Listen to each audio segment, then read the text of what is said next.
শুভ সন্ধ্যা, শুভেচ্ছা ও আমন্ত্রণ সবাইকে বাংলা টিউব ৭১-এর পক্ষ থেকে। আজকের প্রতিবেদনটি গ্রন্থনা করা হয়েছে স্কাই নিউজের পলিটিক্যাল রিপোর্টার অ্যালান ম্যাকগুইন্সের প্রতিবেদন থেকে ভাষান্তর করে। সাথে রয়েছি আমি যথারীতি MDJ খোকন। ব্রিটেনবাসীর উদ্দেশ্যে প্রাক রেকর্ড করা ভাষণে প্রধানমন্ত্রী বলেছেন যে সরকার আরও বেশি এবং আনলিমিটেড পরিমাণে বাহির ভ্রমণ প্র্যাকটিস করতে লোকদেরকে উৎসাহিত করতে চায়, তবে তারা সামাজিক দূরত্বের দিক নির্দেশনা মানতে বাধ্য থাকবে এবং 2 মিটার দূরত্ব বজায় রাখতে হবে। তিনি আরও বলেছেন, কিছু বিধিনির্দেশ প্রত্যাহার করা হয়েছে, তবে নিয়ম ভঙ্গকারীরা এখন আরও বড় জরিমানার মুখোমুখি হতে পারেন। প্রধানমন্ত্রী বলেছেন, সামাজিক দূরত্ব বজায় রাখতে ব্রিটেনের জনগণকে আরও বেশি এবং আনলিমিটেড পরিমাণ অনুশীলন উৎসাহিত করা হবে। We must stay alert. We must continue to control the virus and save lives. And yet we must also recognise that this campaign against the virus has come at colossal cost to our way of life. We can see it all around us in the shuttered shops and abandoned businesses and darkened pubs and restaurants. And there are millions of people who are both fearful of this terrible disease and at the same time also fearful of what this long period of enforced inactivity will do to their livelihoods and their mental and physical well-being, to their futures and the futures of their children.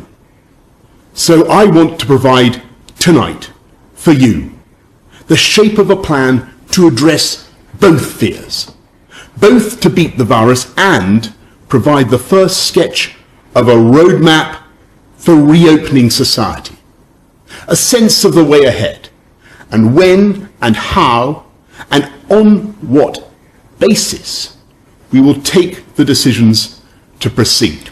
I'll be sending out more details in Parliament tomorrow and taking questions from the public in the evening. I've consulted across the political spectrum, across all 4 nations of the UK. And though different parts of the country are experiencing the pandemic at different rates, and though it's right to be flexible in our response, I believe that as Prime Minister of the United Kingdom, Scotland, England, Wales, Northern Ireland, there is a strong resolve to defeat this together. Boris Johnson বলেছেন যে তিনি corona ভাইরাসটি lockdown সহজ করার ক্ষেত্রে প্রথমত সাবধানতা অবলম্বন এবং দ্বিতীয়ত ব্রিটেনবাসী আগামী বুধবার থেকে বাহিরে বেশি অবসর সময় কাটাতে পারবেন বলে জানিয়েছেন। এবং অর্থনীতির চাকা সচল করার সূচনা করতে মিস্টার জনসন বলেছেন, যদি কেউ বাড়ি থেকে কাজ করতে না পারেন, যেমন কনস্ট্রাকশন ও ম্যানুফ্যাকচারিং সেক্টর, তাদের আগামীকাল থেকে কাজ করতে সক্রিয়ভাবে উৎসাহিত করছি।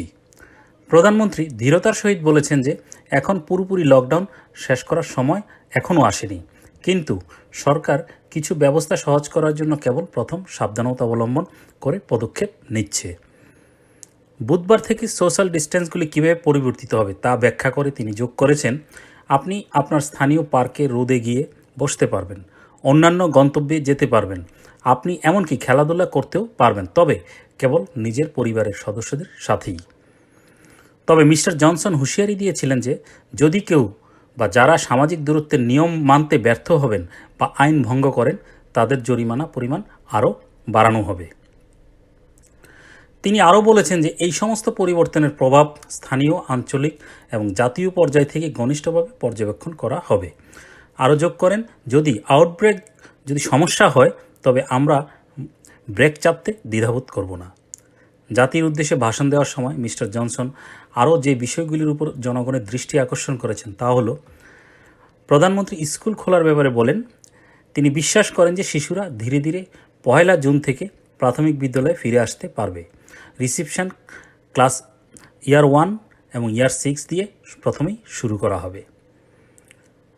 কমপক্ষে হসপিটালিটি শিল্প ও অন্যান্য কিছু জায়গায় জুলাইয়ের প্রথম দিকে জনসাধারণের জন্য খুব শীঘ্রই পুনরায় খুলে দেওয়া শুরু হতে পারে, যদি সব কিছু আমাদের পক্ষে থাকে, জনগণ সকল হেলথ রুলগুলি ফলো করেন।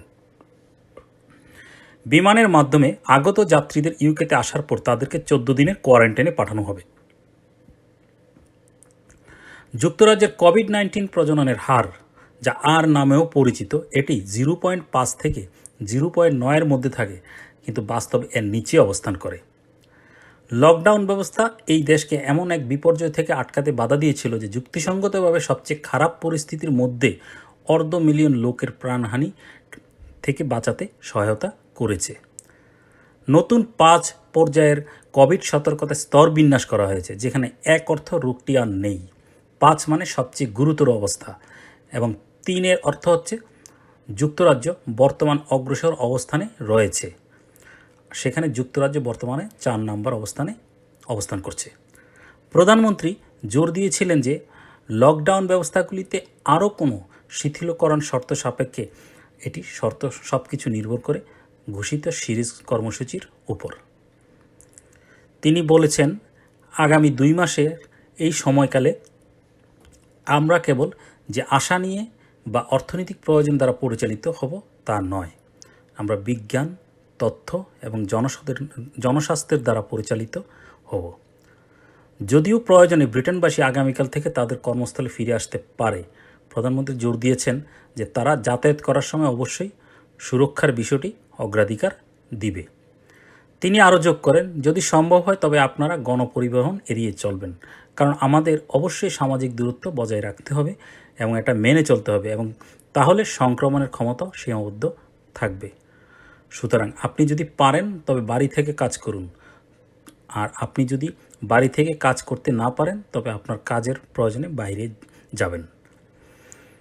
এদিকে কর্মক্ষেত্রগুলি কোভিড সুরক্ষিত হয়ে উঠতে বা কোভিড সুরক্ষিত করে উঠাতে নিয়োগকারীর জন্য নতুন নির্দেশিকাও দেওয়া হবে।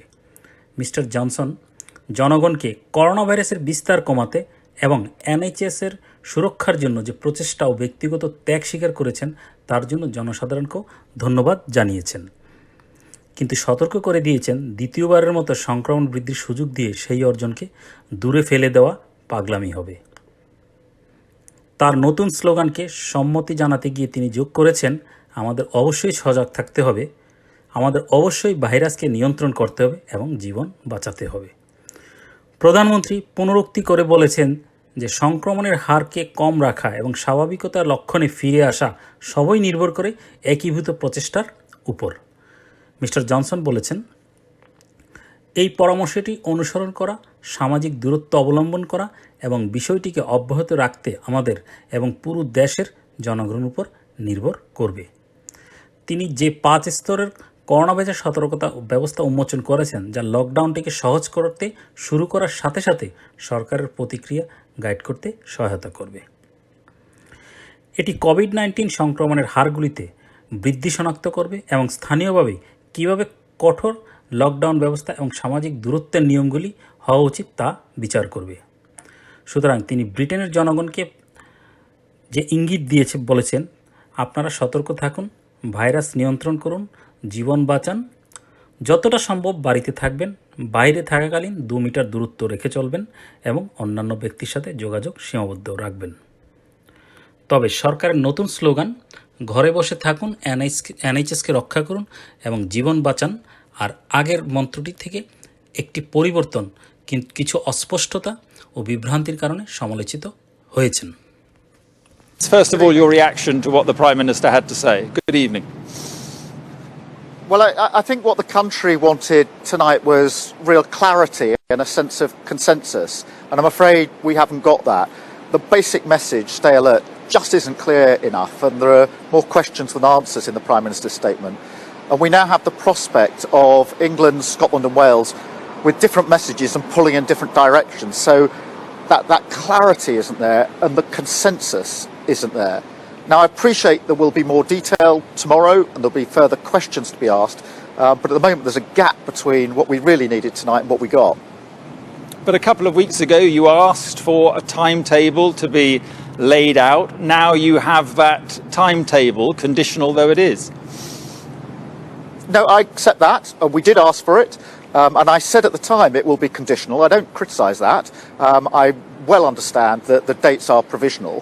But some of the detail in what's been said tonight causes real concern. So millions of people are being told, particularly in construction and manufacturing, effectively go back to work tomorrow. That's in about 12 hours' time. But they're being told at the same time to go back to work if possible, not using public transport. That's a real logistical problem for tomorrow morning for millions of people. Equally, there were guidelines on what safety at work needs to look like. They were very vague with gaps in last weekend, and we haven't seen any new guidelines. So lots of businesses, trade unions and employees are going to be saying, am I going back to a safe working environment? So I don't criticise the conditionality and the fact that further down the line conditions will have to be fulfilled. But tomorrow morning poses a real problem, I think, for millions of people who are being told, as I say, go back to work, but don't use public transport. And I think lots of people will be scratching their heads tonight to say, well, how's that actually going to work? So would you be going along with Nicola Sturgeon, and would you still have the slogan, stay home, protect the NHS, save lives? Well, I would, that basic message has to be really easy to understand. And I'm afraid stay alert just isn't easy to understand. You've seen the reaction to it today. But it's not just the slogan, it's also some of the underlying details about what's going to happen in the next few days. And as I say, tomorrow is going to be a very, very difficult day for millions of people as they presumably try to go back to work without using public transport and not being assured that what they're going to is a safe place of work. And I don't think anybody wants that. I don't think businesses want that, and I don't think employees want that. And that's why I would have hoped there was more of a consensus built, so that by the time we got to this stage, broadly everybody would say, well, we know what we're doing now, we've got an agreed plan, we've just got to operate it. I think for a lot of people, as I say, they're going to be scratching their heads saying, how on earth is it actually going to work tomorrow morning? And just on the broader picture, you said in the Commons the other day that the government had been slow on the lockdown, slow on PPE, slow on testing. Do you accept Labour were slow to start pushing the government on all these things as well? No, we pushed the government on lockdown, we pushed them on testing, and we pushed them on PPE. Now, we pushed and challenged with a purpose, which was to try to get them to speed up. And I've said that under my leadership, we're not out to score party political points. So it was to get them to speed up and to ramp up. We did want this plan unveiled. What I really wanted, and pushed them on this last week, was I said, build a consensus around the plan. এদিকে Scotland, Wales এবং উত্তর Ireland প্রশাসনের নেতারা ইতিমধ্যে বলেছিলেন যে তারা এই আপডেট হওয়া বার্তাটি ব্যবহার করবেন না, তার পরিবর্তে তাদের নাগরিকদের কেবল বলবেন বাড়িতে থাকবেন। এদিকে লেবার নেতা স্যার কেয়ার স্টারমার বলেছেন এই বিবৃতি তার জবাবের চেয়েও আরও বেশি প্রশ্ন উত্থাপন করেছে এবং আমরা ইংল্যান্ডে, স্কটল্যান্ড, ওয়েলস ও উত্তর আয়ারল্যান্ডের প্রত্যাশার বিভিন্ন দিকে ডাইভার্ট করেছি। প্রধানমন্ত্রী গণপরিবহন ব্যবহার না করে কিভাবে সেখানে যেতে পারবেন সে সম্পর্কে সুস্পষ্ট পরিকল্পনা বা সুস্পষ্ট নির্দেশনা ব্যতিরেকে লক্ষ লক্ষ মানুষকে কার্যকরভাবে কাজে ফিরে যেতে বলে মনে হচ্ছে। আজ রাতে দেশটি যা চেয়েছিল তা স্পষ্টতা এবং ঐক্যমত, তবে আমরা এর মধ্যে একটিও পাইনি। 23শে মার্চ করোনা ভাইরাসকে ছড়িয়ে দেওয়ার জন্য এই লকডাউন চালু করা হয়েছিল, যা এই পর্যন্ত ইউকে জুড়ে কমপক্ষে 31,855 জনকে হত্যা করেছে। মিস্টার জনসনের ভাষণ মন্ত্রীদের বিরুদ্ধে মিশ্র বার্তা প্রেরণের এবং মিথ্যা আশ্বাস তৈরি করার অভিযোগে এলো যে কার্ডগুলিতে এই নিষেধাজ্ঞাগুলি উল্লেখযোগ্যভাবে সহজ করা ছিল। সাম্প্রতিক দিনগুলিতে কিছু সংবাদপত্রের প্রথম পৃষ্ঠাগুলি ঘোষণা করেছে যে লকডাউন স্বাধীনতা ইঙ্গিত দেয়, আবার কেউ কেউ বলছে স্বাধীনতার প্রথম পদক্ষেপ শুরু হবে। বন্ধুরা, এই ছিল আজকের বাংলা টিউব ৭১-এর আয়োজন। সবাই আমাদের সাথেই থাকুন, আশা করি ভালো লেগেছে। ভালো লাগলে শেয়ার, লাইক, সাবস্ক্রাইব করবেন। ধন্যবাদ। My basic message for Scotland remains the same as it has been. Please stay at home except for essential purposes. At present, you're only permitted to leave home to exercise once every day. From tomorrow, that once a day limit will be removed. So if you want to go for a walk more often or to go for a run and also a walk later on in the day, then you can now do so. It is important to stress that this new advice will not apply if you or someone in your household has symptoms of the virus, or if you received a letter explaining that you are in the shielded group. In those cases, the advice is still to stay at home completely and not go out at all. And for everybody, all other lockdown restrictions remain in place. When you are exercising, you must stay relatively close to your own home,